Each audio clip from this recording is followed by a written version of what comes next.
Hello, good evening, Nigerians. My name is Mahdi Shehu, a Nigerian by birth from Katsina State in a locality called Opasori.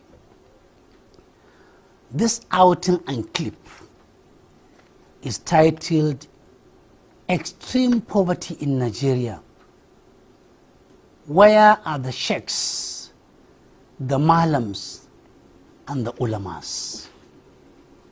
I am asking this question because prior to the 2023 general elections, many Sheikhs, with few exceptions, many Moslems, with few exceptions, many Ulamas, with few exceptions, were all over.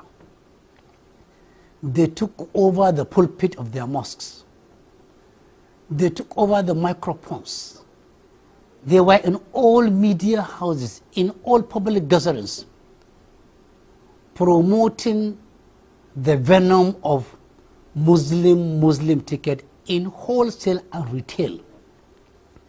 Why do I say it is a venom?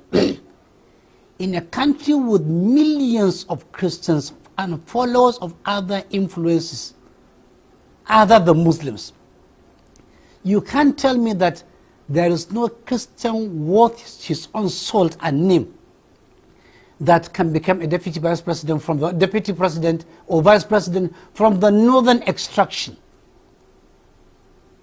That is clearly unthinkable. And they know it is not justifiable. There is no justice, no equity, no fairness in that Muslim ticket. But they went ahead for some very clear reasons to promote, to protect, to project that unwholesome project of Muslim ticket. They influenced their congregations. They quoted verses of the Quran, interpreted those verses to serve their own purposes. Before you say Jack Robinson, it was all over. In wholesale and retail, majority of people were convinced that Muslim ticket is justifiable. And we saw the results, especially in the northwest and northeast. They sold the ticket, even though 14 million people in Nigeria said no. The voices of Obi and the voices of Atiku said no. In unison, over 14 million people. Only 8 million people that are still doubtful bought into the Bobby trap. Now, it is Muslim ticket at play. Increasing hunger, starvation, insecurity all over the horizon. People are traumatized, confused, bewildered, and dislocated. Everybody today in Nigeria is on his own. Everybody for himself, God for us all, survival of the fittest, and the devil take the hindermost. Yet, we are hearing no voices from the ulamas, from the Moslems, from the Sheikhs. It is inordinate silence. We only saw them going to Niger to plead for war not to go on. But before Niger, it has been 8 years of harvest of death under Buhari. Harvest of disease, of delay, of decay, of injustice and forbidding of justice. But they kept quiet. They were comfortable with the difficult heel injury inflicted by Buhari's 8 years of disaster. They were comfortable with the thousands of people being killed and slaughtered all over the country under Buhari. They were okay that people were being kidnapped, maimed, killed, incapacitated, and financially dispossessed. They were okay that farmers were not going to the farm. They never went to Buhari, at least none to us. Now it is the turn of Muslim ticket. They could go to Niger, but we expected them having sold this ticket of Muslim ticket. And with the rise in poverty and disease in the country, unemployment, poverty, declining values. We expected them to have the courage, the guts, the audacity, the wherewithal, and the liver to go and tell Tinubu that we sold you in wholesale and retail, especially to the Muslims. Now the whole of Nigeria, Muslims and Christians, are dying of hunger, of disease.